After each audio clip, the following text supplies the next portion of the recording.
அதிமுக பலவீனமாக இருக்கிறது, அந்த ஓட்டை தாவேகா பிரிச்சிடும் அப்படிங்கிறதுனால சீமான் அவர்கள் காரைக்குடியை எடுக்கிறாரு. அந்த இவன் பலவீனமா இருக்காங்க, அவங்க பலவீனமா இருக்காங்க, வெற்றிடம் ஒண்ணு இருக்குன்னு ரஜினிகாந்த் சொன்ன மாதிரி வெற்றிடம் ஒண்ணு இருக்குன்னு விஜய் சொல்ற மாதிரி எல்லாம் நம்ம கட்சி கூட கடலூர்ல நின்னாரு, பிறகு திருவொற்றியூர்ல நின்னாரு. இப்போ இந்த முறை ஒரு நாம் தமிழர்ல இருந்து ஒரே ஒரு சட்டமன்ற உறுப்பினர் இதுக்குள்ள சட்டசபைக்குள்ள போவதற்கு எத்தனை வருடங்கள் ஒரு தமிழ் சமூகம் காத்திருக்க வேண்டியதா இருக்கு? 800 ஆண்டுகளா அதிகாரமே இல்லாம இருந்த ஒரு இனம், தனக்குன்னு ஒரு அமைப்பே இல்லாம இருந்தாலும் சாதியா மதமா பிரிந்து கிடந்த ஒரு இனக்கூட்டம் இன்னைக்கு நாங்கள் தமிழர்கள்னு ஒரு மாநில மாநாட்டை திரட்டி ஒட்டுமொத்த உலகமும் வாய்விழந்து பார்க்கிற ஒரு மாநில மாநாட்டை,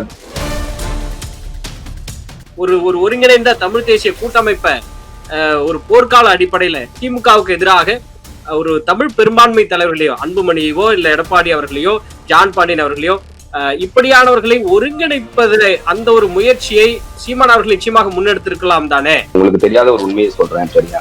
நீங்க ஏன் வழிய போய் எடப்பாடியை தமிழரா பாருன்னு சொல்லுங்க. எடப்பாடி தன்னை தமிழரா உணர்றாருன்னு உங்களுக்கு தெரியுமா? சொல்லுங்களேன். இந்தியாவுடைய தேர்தல் ஆணையத்துல எளிமையான விதிகள் இருக்குங்க. இந்திய தேர்தல் ஆணையத்துக்கு பொதுக்குழுவை கூட்டி அனைத்து இந்திய அண்ணா திராவிட முன்னேற்ற கழகங்கிற பேரை தமிழர் முன்னேற்ற கழகம்னு மாத்துறதுக்கு, அது தமிழ அல்லது இன்னும் ஏதோ அண்ணா தமிழர் முன்னேற்ற கழகம்னு கூட வச்சுக்கீங்க, அண்ணாவும் தமிழ் வார்த்தைன்னு வச்சுக்குவோம். இப்படி மாத்துவதற்கு ஒரே ஒரு பொதுக்குழு கூட்டி ஒரு தீர்மானம் போட முடியுமே?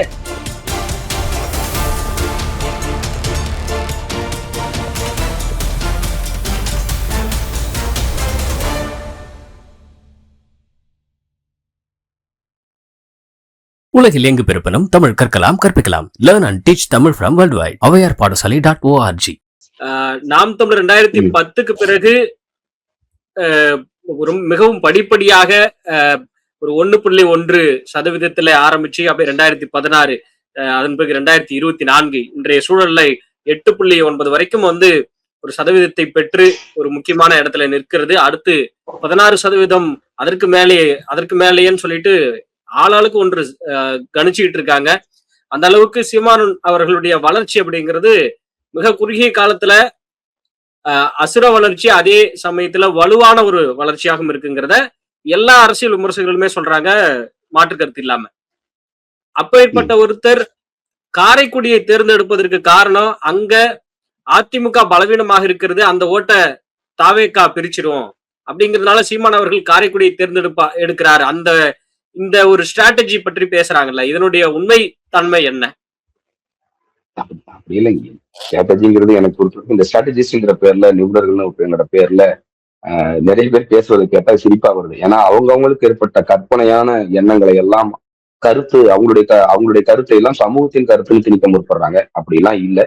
இந்த முறை சொந்த நிலத்தில் நிக்கலாம், தாய் நிலத்துல நிக்கலாங்கிற எண்ணம் மட்டும்தான் நான் சீமான்ட்ட இருக்கே தவிர வேற எதுவுமே இல்லை.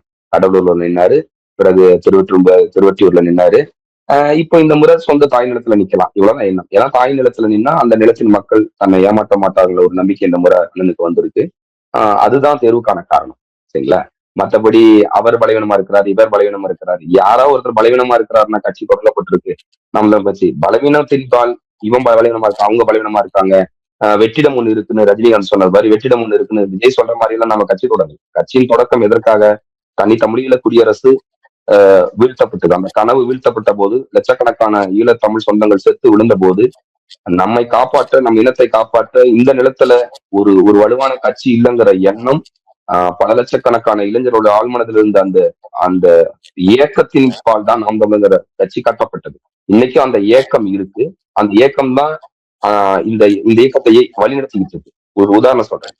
கமலஹாசன் வருகையின் போது இந்த ஊடகங்கள் ஊதி பெருக்குனாங்க, தேவதூதனே வந்துட்டான், இந்த உலகத்தையே காக்க போறாங்கிற மாதிரி எல்லாம் எத்தனையோ புரோடாக்கள் விட்டாங்க. ஆனா உண்மை என்ன நடந்துச்சு? அவரு அண்ணா அறிவாலயத்துக்கு பக்கம் போய் அடைக்கலம் ஆயிட்டாரு. ஆனா அன்னைக்கு ஊடகங்கள் போச்சு, இனிமேல் கமலஹாசன் வந்ததுனால மாற்று வாக்குகள், அதாவது அதிமுக எதிர்ப்பு வாக்குகள் இனிமேல் சீமானுக்கு விழுவாது அப்படின்னு சொன்னாங்க. 3 லட்சம் வாக்கு கமலஹாசன் வந்த போது 7 லட்சம் வாக்கா மாறுனுச்சு, சரிங்களா? அப்புறம் அது 17 லட்சம் வாக்கா மாறுனுச்சு. மறுபடியும் அது 34. நீங்க எதிர்ப்பு வர ஒண்ணு வளருங்க. இயற்கையில அடிப்படையான இயற்கையின் சில விதிகள் இருக்கு. ஒரு நெல் பதறா போகணுமா, நெல்மணியா விளைந்த நெல்மணியா வரணுமாங்கிறத அந்த நிலத்துல வீசுற காற்றும் வெப்பமும் தீர்மானிக்கிறதுன்னு ஆய்வாளர்கள் சொல்றாங்க, சரிங்களா? நிறைய காற்றும் நிறைய வெப்பமும் எங்க இருக்கோ அங்க நெல் பதிராகாமல் நெல்மணிகளாக வெளிவரும். அப்போ கமலஹாசன் வருகையோ அல்லது விஜயோட வருகையோ அல்லது அதிமுகவோட பிளவோ இதெல்லாம் இங்க பொருட்டு இல்ல. எவ்வளவு எதிர்ப்புகள் வந்தாலும், எவ்வளவு சிக்கல்களை தமிழ் தேசிய அரசியலை நோக்கி இவர்கள் உருவாக்கி கொண்டே இருந்தாலும் நடக்க போறது ஒண்ணுதான். இந்த அழுத்தங்களை எல்லாம் மீறி உறுதியாக வலிமையாக நாம் தமிழர் கட்சி முன்னோக்கி பாயும். ஏன்னா வெறுமனே தேர்தல் வெற்றி தோல்விகளோடு மட்டுமே நாம் தமிழர் கட்சியின் கணக்கு முடியல. நாம் தமிழர் கட்சியின் இலக்கு பெருசு இல்லையா? அது தமிழ் தேசிய இனத்தின் ஆழ் மனதுல நீண்ட காலமாக இருக்கிற 800 ஆண்டு காலமாக நாங்கள் எங்கள் தாய்நிலத்தின் உரிமை இழந்திருக்கிறோங்கிற விஷயத்த சொல்றதுக்கே 2009 லட்சக்கணக்கான மக்கள் சாக வேண்டி இருந்துச்சு இல்லைங்களா? இத்தனை இழப்புகளுக்கு பிறகு வந்த ஒரு அமைப்பு இந்தந்த பலவீனங்களுக்காக கட்டமைக்கப்பட்டதுன்னு ஒரு போலியான பிம்பத்தெல்லாம் கட்டாதீங்க. இது தமிழ் தேசிய இனத்தின் ஆன்மாவின் இயக்கம். அப்படிதான் நாம் தமிழர் கட்சியோட வளர்ச்சியை நான் பாக்குறேன். இல்ல, இந்த 16 வருடங்கள்ல நீங்க தமிழ் தேசியம் என்பது அந்த கருத்தியல் வளர்ந்திருக்கு, அந்த கருத்தியலை முன்னிறுத்தின ஒரு மிகப்பெரிய பங்கு நாம் தமிழர் கட்சிக்கு இருக்கு அப்படிங்கறதுல எல்லாம் மாற்று கருத்து இல்ல. ஆனா பாருங்க, எத்தனை வருடங்கள் ஒரு நாம் தமிழர்ல இருந்து ஒரே ஒரு சட்டமன்ற உறுப்பினர் இதுக்குள்ள சட்டசபைக்குள்ள போவதற்கு எத்தனை வருடங்கள் ஒரு தமிழ் சமூகம் காத்திருக்க வேண்டியதா இருக்கு. இது ஒவ்வொரு 800 ஆண்டுகளா சகோதரர், 800 ஆண்டுகளா அதிகாரமே இல்லாம இருந்த ஒரு இனம், தனக்குன்னு ஒரு அமைப்பே இல்லாம இருந்தாலும் சாதியா மதமா பிரிந்து கிடந்த ஒரு இனக்கூட்டம் இன்னைக்கு நாங்கள் தமிழர்கள்னு ஒரு மாநில மாநாட்டை திரட்டி ஒட்டுமொத்த உலகமும் வாய்விழந்து பார்க்கிற ஒரு மாநில மாநாட்டை நிகழ்த்தினதே வெற்றி தானே. அது வெற்றியில தானே வருது. அமைப்பே இல்லாம சிதறுண்டு கிடந்த ஒரு தேசியத்துக்கு 3 லட்சம் வாக்கு, 7 லட்சம் வாக்கு, 17 லட்சம் வாக்கு, 35 லட்சம் வாக்குன்னு இந்த வாக்கு வங்கி அதிகரித்து கொண்டே வருவதும் வெற்றி தானே. அது எப்படி நீங்க தோல்வி நீங்க சொல்ல விரும்புறீங்க? நீங்க வெற்றி நீங்க எல்லாம் வெறும் தேர்தல் வெற்றிக்குள்ளார ஒரு கவுன்சிலர் வென்றுட்டா போதும், ஒரு எம்எல்ஏ வென்றுட்டா போதும்னு பேசுறீங்க. கவுன்சிலரும் எம்எல்ஏ வெல்றது அடிப்படையில பெரிய சிக்கல் இல்லைங்களேங்க. நீங்க என்ன நினைக்கிறீங்க? வெல்ல முடியாது நினைக்கிறீங்க? இன்னைக்கு நான் 30 கோடி ரூபாய் செலவு செய்தால் இன்னைக்கு இருக்க விலைவாசிப்படி வச்சுக்கோங்க, தேர்தல் விலைவாசிப்படி, ஓட்டு விலைவாசிப்படி, ஓட்டுக்கு ஒரு விலை இருக்குங்க சரிங்களா? இன்னைக்கு என்கிட்ட ஒரு 30 கோடி ரூபாய் வந்து ஜெயிச்சிட முடியும் தானே? அப்ப திமுக அதிமுக மனசாட்சியை தொட்டு அதன் தொண்டர் பெருமக்கள் சொல்ல முடியுமா காசு கொடுக்காம நாங்க வெல்றோம்னு? இங்க எல்லாருக்குமே தெரியும், எல்லா ஊடகங்களுக்கும் தெரியும், தேர்தல் ஆணையத்துக்கு இன்க்ளூடிங் தேர்தல் ஆணையம் உட்பட எல்லாருக்குமே தெரியும். ஏன்னா இந்தியாவிலேயே தேர்தல் ரத்து செய்யப்பட்டது, காசு கொடுத்ததுக்காக தேர்தல் ரத்து செய்யப்பட்ட மாநிலம் தமிழ்நாடுங்க. அந்த அசிங்கமான வரலாறு எல்லாம் படிச்சது இதே திராவிட இயக்கங்களும் திமுக அதிமுக கட்சிகளும் தான் இந்த அவமானமான அவப்பேரை நமக்கு கொடுத்தவங்க சரிங்களா? அப்போ தமிழ் சமூகம் இலவசங்களுக்கு கையேந்திர சமூகமாக, ஓட்டுக்காக தன்னுடைய வாக்கை விற்கிற சமூகமாக மாத்துனாங்க. இவங்க சொல்லுவாங்க நாங்க சுயமரியாதை இயக்கத்துல இருந்து வந்தவர்கள், 100 காலம் சுயமரியாதை இயக்கம் கண்டவர்கள் பெருமை பேசுறாங்க. சிரிப்பா வருது. எது சுயமரியாதை? ஓட்டுக்கு காசை வாங்கிக்கிட்டு ஹோட்டலுக்கும் கோழி பிரியாணிக்கும் ஓட்டு போறதா சுயமரியாதை? அப்படியா உங்க தொண்டர்களை சுயமரியாதை உருவாக்கி வச்சிருக்கீங்க? மாநில மாநாட்டு சமயத்துல உங்களுக்கு தெரியும் நினைக்கிறேன். நீங்க ஐயா பேராசிரியர் ஐயா, நீங்க களவும் கற்றும் வரங்கிறது இலக்கியத்திலே, நம்முடைய இலக்கியத்திலே இருக்கு. நீங்க பாருங்க, ஓட்டுக்கு பணம் கொடுப்பதோ இல்ல ஓட்டுக்குன்னு பணம் கொடுக்காம வேற வழிகள்ல இப்ப ஏதோ தொகை எல்லாம் கொடுப்பாங்க, வேற வழிகள்ல பணம் கொடுப்போம். நீங்க குறுக்கிட மாதிரி பண்ணிக்குவோம். நீங்க களவும் கற்று மரன்னு சொல்றீங்களே, இதுவே எங்கள் மரபுல இருந்த ஒரு நல்ல இலக்கிய சொல்ல தப்பா பயன்படுத்தினான். களவு அகற்ற மன அப்படின்னா களவு வாழ்க்கைனா காதல் வாழ்க்கை. காதல் வாழ்க்கையிலிருந்து வெளியேற திருமணம் செய்து கொள் என்று ஒரு தலைவிக்கு தோழி சொன்ன அறிவுரை அது. நீங்க அதை கருணாநிதி தன மாதிரி, கருணாநிதி சொன்ன பழமொழி மாதிரி இது திருட்டு பழமொழியா மாறி போச்சு சரிங்களா? அப்படி இல்ல. அந்த பழமொழி ஒரு அழகான பழமொழி. காதல் வாழ்க்கையிலிருந்து கல்யாண வாழ்க்கைக்கு நீங்க மாறுங்கன்னு சொன்னது. நீங்க அதை ஒப்பிட சொல்ல வேணாம். ஆனா நீங்க சொல்ற மாதிரி நீங்க இன்னைக்கு 2000 கொடுக்குறேன், இலவச பேருந்து கொடுக்குறேன், ஆண்களுக்கும் இலவச பேருந்து கொடுக்குறேன் சொல்றேன்னா, நீங்க ஜனநாயகத்தின்படி அது தவறா இருக்கலாம். ஆனால் ஒரு ராஜதந்திரமாக, ஒரு உத்தியாக, அந்த உத்தி அவர்கள் ஜெயிப்பதற்கு பயன்படுது அப்படின்னா அதை வேடிக்கை பார்த்துட்டு இருக்க வேண்டியதா இருக்குல்ல. நீங்க பணம் கொடுங்கன்னு நான் சொல்லல, நாம திருப்பி சொல்றோம். இவங்க அதேதான். அவங்களுக்கு கொள்கை இல்லை, அந்த கட்சிகளுக்கு கொள்கை இல்லை, நோக்கம் இல்லை. ஒரு சமூகத்தை சிங்கப்பூர் மலேசியா போல ஒரு தரமான நாடாக கட்டமைக்கிற எண்ணம் கிடையாது இந்த திமுக அதிமுக கட்சிகளுக்கு. ஒரு தரமான அரசு நிறுவனங்கிற எண்ணம் கிடையாது. மக்களை கடைசி வரைக்கும் அறியாமையில் வைத்திருந்தே அவங்களுக்கு பணத்தையோ ஏதோ ஒன்று ஆசையை தூண்டி சரியா இலவசனை கொடுத்து வாக்க வாங்கிடணும் அப்படிங்கிற எண்ணம் தான் சரிங்களா? நான் சொல்ல இந்த எண்ணத்தை தாண்டி தானே 35 லட்சம் வாக்கு நாம் தமிழர் கட்சிக்கு விழுந்திருக்கு. அப்போ நாம் தமிழர் கட்சி இந்த சமூகத்துல ஒரு சமூக மாற்றத்தை உருவாக்குது சரியா? சமூகத்துல ஒரு தெளிந்த அரசியல் தெளிவுள்ள ஒரு கூட்டத்தை கட்டமைக்கிறாங்க இல்ல. அப்ப இந்த கட்டமைக்கிற பணி மெல்ல மெல்லதான் நடக்கும். நீங்க ஒரு ஒரு ஒரு ஒரு ஒரு நீண்ட கால சாக்கடையை சுத்தம் செய்யுங்க, நீண்ட கால சாக்கடையை சுத்தம் செய்யணும், சரிங்களா? அப்ப அது கொஞ்சம் பொறுமையா இறங்கி கொஞ்சம் கொஞ்சமா தான் சுத்தம் செய்ய முடியும், ஒரே நாள் சுத்தம் செய்ய முடியாது.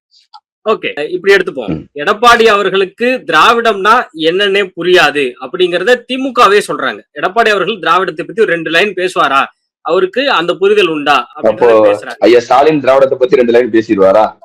யாருதான் பேசிடுவாங்க அவங்க அமைப்புல.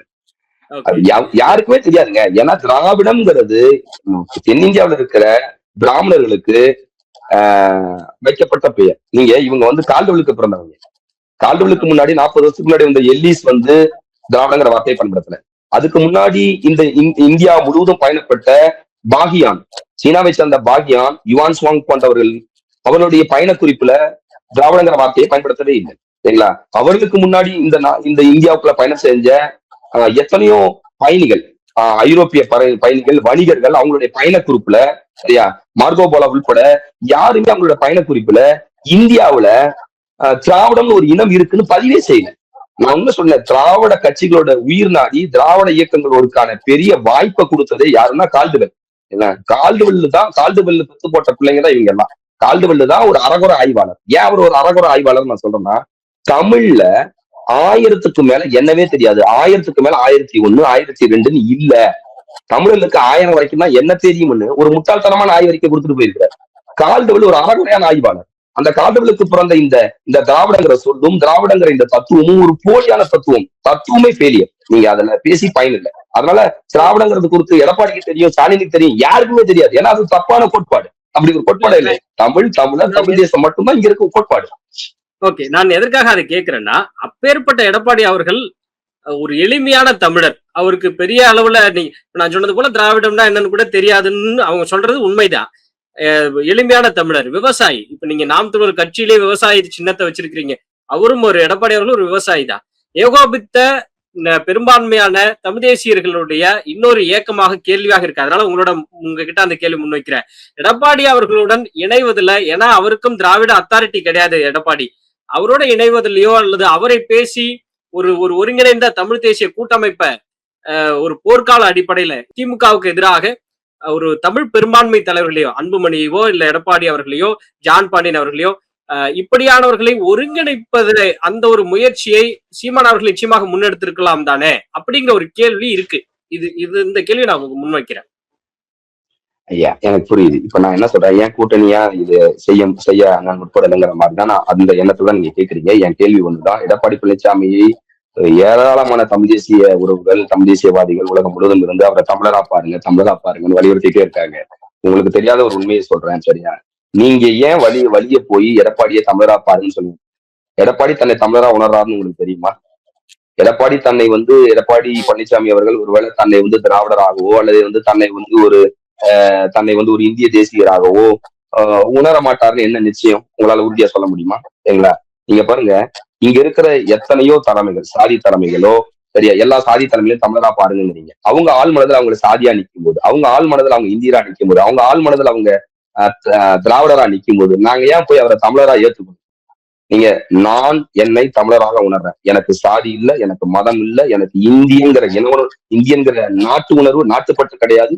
எனக்கு இருக்கிறது தமிழர், தமிழ் தேசம் என்கிற தமிழர் இன உணர்வு மட்டும்தான் எனக்கு இருக்குன்னு நான் முடிவு பண்ணி இந்த களத்துல நிக்கிறேன், சரிங்களா?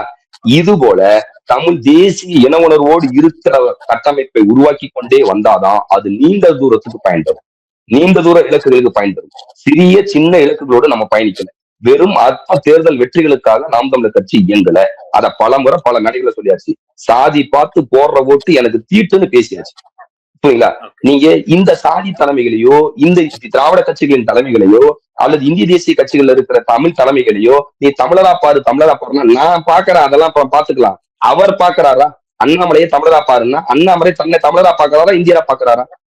தமிழிசை சவுந்தரராஜனை தமிழரா பாருன்னா தமிழிசை சவுந்தரராஜன் தன்னை தமிழரா பாக்குறாரா, இந்துவா பாக்குறாரா, இந்தியனா பாக்குறாரா?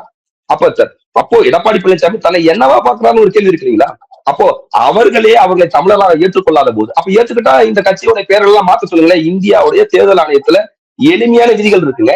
இந்திய தேர்தல் ஆணையத்துக்கு பொதுக்குழுவை கூட்டி அனைத்து இந்திய அண்ணா திராவிட முன்னேற்ற கழகங்கிற பேரை தமிழர் முன்னேற்ற கழகம்னு மாத்துறதுக்கு அது தமிழ அல்லது இன்னும் ஏதோ அண்ணா தமிழர் முன்னேற்ற கழகம் கூட வச்சுக்கீங்க, அண்ணாவும் தமிழ் வார்த்தைன்னு வச்சுக்குவோம். இப்படி மாற்றுவதற்கு ஒரே ஒரு ஒரு ஒரு பொதுக்குழு கூட்டி ஒரு தீர்மானம் போட முடியுமே. அப்படி தீர்மானம் போட்டு எங்க எடப்பாடி பழனிசாமி மாத்த சொல்லுங்க, அப்புறம் வேணா அண்ணன் கூட்டணி வைக்கிறாரா இல்லையான்னு அண்ணன் பேசி பார்ப்போம். இல்லையா? அவர்களே அவங்களை தமிழடா உணராத போது, ஏன்னா நம்ம ஐயா கர்மவீர காமராஜர் மீது நமக்கு வருத்தம் உண்டு. ஐயா காமராஜர் ஐயா மட்டும் தன்னை தமிழராக உணர்ந்திருந்தால் இந்த இனத்துக்கு எவ்வளவு பெரிய பேர் கிடைச்சிருக்கும், எவ்வளவு பெரிய வாய்ப்புகள் கிடைச்சிருக்கும் தெரியுங்களா? அவர் தன்னை ஒரு இந்தியனா உணர்ந்ததுனால சரியா குளமாவது மேடாவதுன்னு அவர் சொன்ன அந்த ஒரு ஸ்டேட்மெண்ட்ல தானே பீர்மேடும் நம்ம இழந்தோம். நம்மளுடைய எல்லை பிரச்சனையில நிறைய நிலப்பகுதி இழந்ததுல அவரு அதிதீவிரமா இல்லாம போனதுனால இந்த தமிழர் நிலத்தோட நிலம் இழப்புல அவரு இன்னும் கொஞ்சம் தீவிரமா இருந்திருக்காங்கிற எண்ணம் இன்னைக்கு இருக்குல்ல. ஏன்? அதுக்கு காரணம் என்னன்னா அவர் தன்னை இந்தியரா உணர்ந்தார். அப்போ தமிழர்களுக்குள் தமிழ்நாட்டுக்குள் வாழ்கிற அத்தனை பேரையும் தமிழரா ஏத்துக்க முடியாது. யாரை நான் தமிழரா ஏத்துக்குவேன்னா சரியா என்னை முழுசா தமிழின பண்பாட்டின்படி தமிழரோட நான் தமிழரா ஏத்துக்குவேன். மத்தவங்க நீங்க ஏத்துக்கணும் நம்மளை நிர்பந்திக்கிறது அது முறையா இருக்காது, அது சரியும் இல்லை. அவர்கள் தமிழரா வாழவும் முடியாது அவங்களால. ஓகே, நிறைவாக மிக நிறைவாக இங்க திராவிட கட்சிகள் மீது ஒரு குற்றச்சாட்டு எப்போதுமே உண்டு. சமூக நீதினு பேசினா கூட அவங்க சாதி பார்த்துதான் ஒரு இடத்துல வேட்பாளரை நிறுத்துவாங்க அப்படின்னு. இதே போன்றுதான் இப்ப நீங்களும் நம்ம சாதி ரீதியாக நம்ம இல்லை அப்படின்னு சொன்னாலும் கூட நாம் தமிழர் அனைத்து ஜாதியினருக்கும் ஒரு தொகுதிகளில் வேட்பாளர்களாக நிறுத்தக்கூடிய ஒரு முன்னெடுப்பு. நீங்க இந்த ஒரு தவறான குற்றச்சாட்டை வச்சுக்கிட்டே வராங்க. அது தவறான குற்றச்சாட்டு. இங்க பாருங்க, நான் விரும்பினாலும் விரும்பாட்டியும் என் இனத்துக்குள் மதம் இருக்கு, நான் விரும்பினாலும் விரும்பாட்டியும் என் இனத்துக்குள் சாதி இருக்கு. இப்ப இருக்கு. இவர்கள் எல்லோரும் தமிழர்களாக ஒன்று சேரணும். இப்போ நிறுத்தின 234 வேட்பாளர்களும் தமிழர் வேட்பாளர்கள், தமிழ் இன வேட்பாளர்கள். இதுல கவனமா இருக்கணும். அப்ப அதுக்குள்ள ஏன் நீங்க ஒரு சமூக நீதி அடிப்படையில நீங்க ஒரு பட்டியலை வெளியிட்டீங்க, நீங்க கட்சி ஒரு பட்டியலை வெளியிட்டு இருக்கதே கட்சிக்காரங்க எல்லாம் பரப்பி இருக்கீங்க, நீங்க கேட்கலாம். சரி, சாதி போட்டு பிரதிநிதித்துவப்படி சாதி பிரதிநிதித்துவப்படி சரியா எத்தனை இப்போ நீங்க சாதிவாரி கணக்கெடுப்பு எடுங்கன்னு நம்ம போராடிட்டு இருக்கோம்ல எல்லாரும். சாதிவாரி கணக்கெடுப்பு ஏன் எடுக்கணும்? வேலை வாய்ப்புல அல்லது அவங்களுக்கான அரசியல் அதிகாரத்துல அவங்களுக்கு வழங்கப்பட பிரதிநிதித்துவத்துல நீங்க சரியா அதை பிரதிநிதித்துவப்படுத்தணுங்கிறதுக்காக தான் சாதிவாரி கணக்கெடுப்பு எடுக்க சொல்றீங்க. இத்தனை சதவீத மக்கள் வாழ்றாங்க, இத்தனை சதவீத மக்கள் இந்த சமூகத்துல இருக்காங்க அப்படின்னு பிரிச்சுட்டோம்னா அவங்களுக்கு வேலை வாய்ப்புல சரியா பிரித்து அதுதான் முழுமையான சமூக நீதியாக இருக்க முடியும். அதுதான் முழுமையான சமூக நீதியா இருக்கும். இந்த முழுமையான சமூக நீதியை இதுவரைக்கும் திமுக கடைபிடிக்கல. அது அது வேலைவாய்ப்பு அடிப்படையும் கடைபிடிக்கப்படல. வேலைவாய்ப்பு அடிப்படையிலும் அவங்க சாதிவாரி கணக்கெடுப்பை எடுக்க மறுக்கிறாங்க.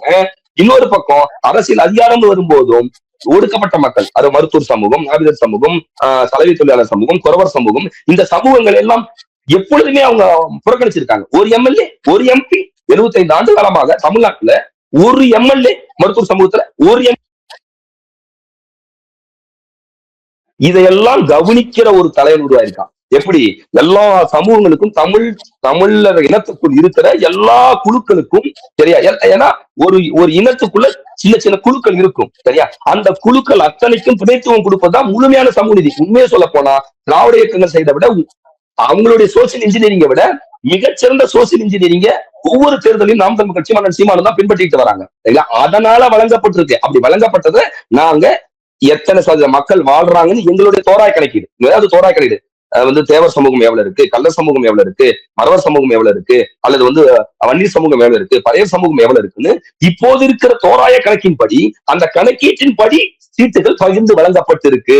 அந்த கணக்கீட்டின்படியா மருத்துவர் சமூகத்துக்கு சீட்டு வழங்கப்பட்டிருக்கு, குறவர் சமூகத்துக்கு சீட்டு வழங்கப்பட்டு, சாதி சமூகத்துக்கு சீட்டு வழங்கப்பட்டிருக்கு. அப்ப இப்போ எல்லாருக்கும் நான் பிரிச்சு கொடுத்துட்டேன், இதுதான் உண்மையான சமூக நீதினு சமூக நீதி பேசுற இந்த கட்சிகளுக்கு சீமா சமூகங்களுக்கு சீட்டு கொடுத்துதான் பார்ப்போமே, அவங்களோட சமூக நீதி கோட்பாடு ஜெயிக்குதான் பார்ப்போமே. இது ஒரு சவால் தானே. திமுக கட்சியின் தலைவர் மக்கள் இந்த சவாலை ஏத்துக்குங்க, நீங்களும் கொடுங்களா பார்ப்போம். அப்ப முழுமையான சமூக நீதியை நாம் தமிழ் கட்சி தானே பின்பற்றுது. அதுக்காக அது அந்த பட்டியல் வெளியிடப்பட்டிருக்கு. ஓகே, மக்களின் மாநாடு அண்மையில் நடைபெற்றது. இதனுடைய வரவேற்பு எப்படி இருந்தது? எல்லா இடங்கள்லயுமே வெறும் மாநாடு பிரச்சாரம். இப்ப நீங்க கூட கொஞ்ச நேரத்துக்கு முன்னாடி சொன்னீங்க, மக்கள் கிட்ட திராவிடம் அப்படிங்கிறத இவங்க பூதாகரப்படுத்தி விளம்பரப்படுத்தி காமிச்சா கூட மக்களிடம் திராவிடம்ங்கிற அந்த வார்த்தை சென்று சேரல, அதை பற்றிய புரிதல் ஏற்படல, திராவிடம்னா என்னன்னு அவங்களுக்கு தெரியல. அதே போன்றுதான் தமிழ் தேசியம்ங்கிற வார்த்தைக்கு நான் முன்வைக்கிறேன். அந்த வார்த்தை மக்களிடம் சென்று சேர்ந்து விட்டதா? வெகுஜன மத்தியில் அந்த வார்த்தைக்கு ஒரு புரிதல் வந்துட்டதா? நீங்க இப்போ ஒரு 5 லட்சம் பேர் திரண்டிருக்காங்க. எதற்காக திரண்டிருக்காங்க? அண்ணன் சீமான் மாடுகளின் மாநாடு போட்டார், மரங்களின் மாநாடு போட்டார். சரிங்களா? தண்ணீர், அப்புறம் தொடர் மாநாடுகள் வரிசையா வச்சுட்டே வந்தார்ல, அங்கெல்லாம் கூடாத கூட்டம் ஏன் இந்த மாநாட்டுக்கு கூடுனுச்சுன்னு யோசிங்க. அந்த யோசனையின் வழியாக உங்களுக்கு ஒரு விஷயம் புரிய வரும். அது என்னன்னா, இங்க பாருங்க, தெளிவா சொன்னார். அண்ணன் பேச்ச தொடங்கும் போது அந்த கூட்டத்தோட பேச்சிலே தெளிவா சொன்னார், நாங்கள் இத்தனை லட்சம் பேர் கூடியதற்கு காரணம் என்ன அப்படின்னு அவர் தன் பேச்சை தொடங்கினார். மீண்டும் வேணா அந்த பேச்சை போட்டு பாருங்க. சரிங்களா? சாதிக்காக தமிழர்கள் கூடினார்கள், மதத்துக்காக தமிழர்கள் கூடினார்கள், திராவிடத்துக்காக தமிழர்கள் கூடினார்கள், இந்திய தேசியத்துக்காக தமிழர்கள், எத்தனையோ விஷயங்களுக்காக தமிழர்கள் கூடினார்கள். ஆனால் முதல் முறையாக நாங்கள் தமிழர்கள் என்பதற்காக நாங்கள் கூடியிருக்கிறோம்னு பேச்ச தொடங்கினார். அப்படி அவர் அந்த வார்த்தையை உச்சரிக்கும் போது கூடியிருந்த லட்சக்கணக்கான தொண்டர்களும் நாம் தமிழரும் கத்துறான். அப்போ தமிழர் இனம் ஓர்மைப்படுகிறது தன் மொழி வழியாக, தன் இனம் வழியாக. இதுக்குத்தான் இந்த மாநில மாநாடு திரட்டப்பட்டது. அந்த மாநில மாநாடு இனமாக நாங்கள் ஒன்று கொண்டோம். இதுக்கு மேல இது ஒரு ஈழத்தமிழர் ஒரு ஒரு ஒரு கட்டுரை எழுதியிருந்தார். எனக்கு தெரிஞ்சு தமிழ் தேசிய அரசியல் அண்ணன் சீமானையும் கடந்து சென்றுகிட்டு இருக்கு அப்படின்னு அவர் அன்னைக்கும் அமெரிக்காவில் இருக்கிறார் நினைக்கிறேன். அவர் எழுதியிருந்தார். அது உண்மை. நான் உறுதியாக சொல்கிறேன். அண்ணன் சீமான் பற்ற வைத்த நெருப்பு அவரையும் தாண்டி பற்றி எரிந்து கொண்டிருக்கிறது. அது வெகு தூரம் சென்றுச்சு. தமிழ் தேசிய அரசியல் புரிதல் தமிழ் இளைஞர்களுக்கு உருவாகிட்டே வந்துச்சு.